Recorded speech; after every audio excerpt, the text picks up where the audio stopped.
Pour ma présentation, j'ai décidé de parler du trouble de la personnalité limite, le TPL. En fait, il s'agit d'une maladie mentale qui atteint émotionnellement les personnes qui en souffrent.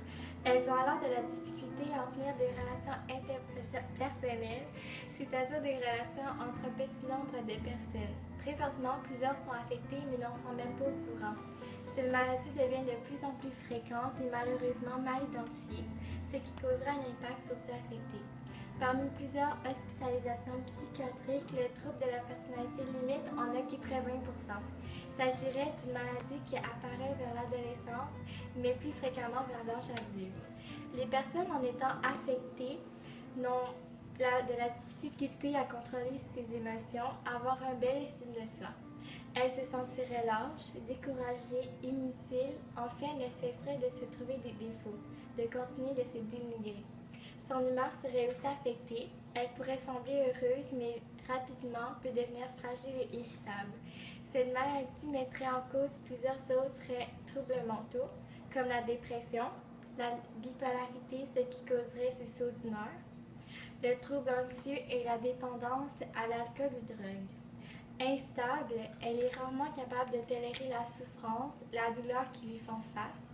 Elle peut souvent s'autodétruire, adopter des comportements impulsifs, par exemple l'automutilation, commettre des vols, consommer un taux élevé d'alcool, de drogue ou des médicaments.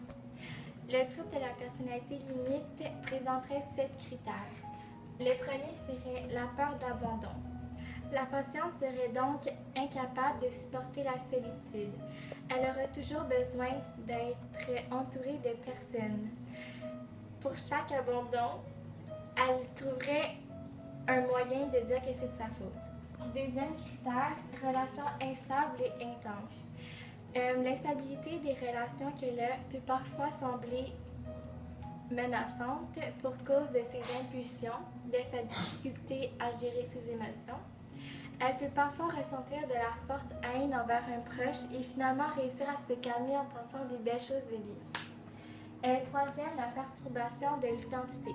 Les personnes souffrant du TPL n'ont pas développé leur vraie personnalité, alors ils se basent donc sur les valeurs et les personnalités des autres qui l'entourent.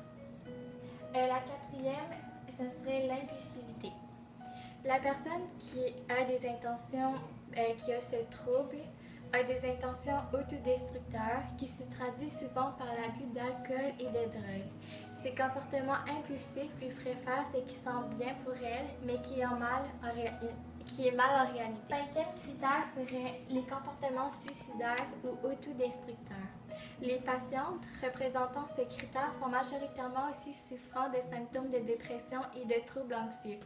Ces gestes, pensées ou comportements suicidaires sont généralement déclenchés à l'adolescence où ces jeunes se sentent rejetés ou doivent prendre des décisions qu'ils ne veulent pas. Un sixième, ça serait le vide.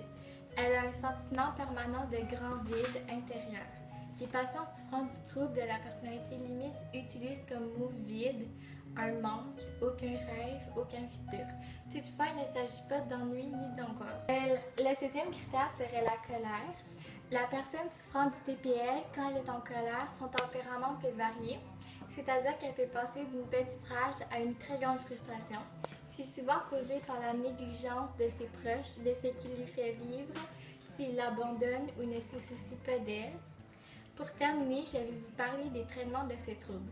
Des experts en cette maladie mentale proposent une multitude de psychothérapies afin d'aider ces patients à réussir à s'exprimer, à avoir la capacité de contrôler leurs pensées et émotions et aussi à diminuer leur comportement autodestructeur. Plusieurs thérapies sont à leur disposition et des médicaments peuvent d'ailleurs être accompagnés. Merci de m'avoir écouté, j'espère que vous en avez appris davantage sur cette maladie mentale.